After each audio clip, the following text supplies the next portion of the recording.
Méditation sur la Nativité, inspirée par Saint Jacques de Sarouk. Je suis la servante du Seigneur.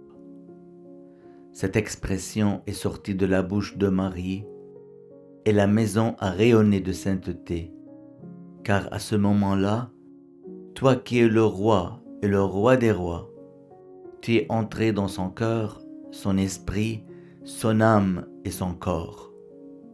Marie, ta mère, a compris qu'elle n'était qu'une servante du Seigneur des Seigneurs, tout comme l'ange qui lui a annoncé la bonne nouvelle était lui aussi un serviteur porteur d'un message. Lorsqu'elle a accepté d'agir selon la volonté de Dieu, elle t'a volontairement ouvert la porte. Tu t'es installé dans la Vierge et tu as honoré le sceau de la parfaite virginité. Tu es la lumière qui est sortie du Père et a éclairé Marie et éclairé avec elle le monde entier. Ton rayon est descendu d'en haut, il est resté connecté avec sa source en Dieu et ne s'est jamais séparé d'elle. Tu es descendu de ton ciel jusqu'au sein de Marie et tu es toujours resté dans le sein de ton Père. Tu es entré dans le ventre et le ciel est rempli de ta gloire. Même lorsque tu étais dans les entrailles de Marie, les ailes des anges dans le ciel continuaient à trembler et à sentir ton ardeur. Tu es entièrement dans Marie. Tu es entièrement dans ton Père. Tu es entièrement dans tout le monde.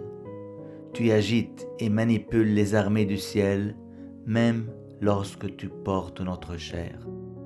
Les soldats du ciel sont effrayés, ils frissonnent, ils t'entonnent des hymnes de gloire et ils sont à la recherche de ton mystère. Et toi, tu demeures dans le ventre que tu as transformé en deuxième ciel, fait de chair et de sang. La terre paraît aussi grande qu'un pouce entre les mains de ton Père. Et toi, tu as accepté de devenir aussi grand qu'un pouce de chair lorsque tu as été conçu dans le ventre de ta mère.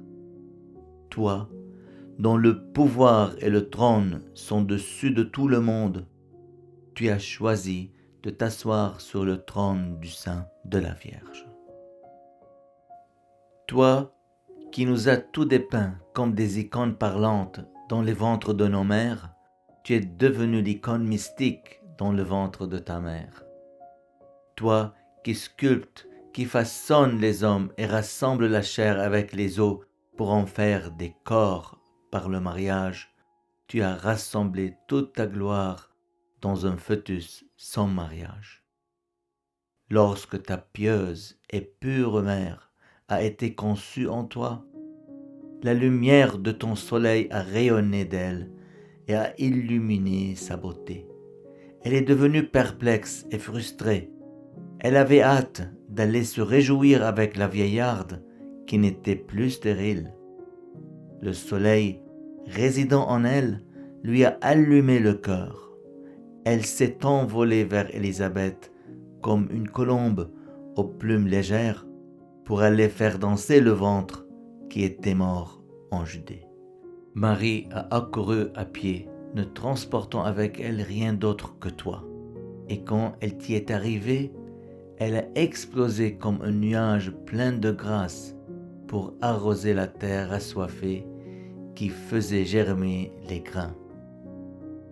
Avant de franchir la porte, elle a fait tressaillir Jean dans le ventre de sa mère. Il s'était agenouillé et prosterné devant toi lorsqu'il a senti ta présence. Une scène étrange qui a déconcerté toute la Judée. La scène d'une fille vierge et d'une vieillarde portant toutes les deux beaucoup de secrets. La jeune fille a salué Élisabeth. Sa voix a résonné et a agité la voix qui crie dans le désert, proclamant la vérité. Le garçon à danser comme le roi David devant l'arche de l'Alliance. Élisabeth a été remplie de l'Esprit Saint et elle s'est mise à prophétiser pour Marie, comme si sa bouche était faite de cordes que les doigts des prophètes remuaient et en faisant sortir les mélodies de l'avenir qui ne sont que gloire et louange. Comment m'est-il accordé cet honneur que la mère de mon Seigneur vienne auprès de moi?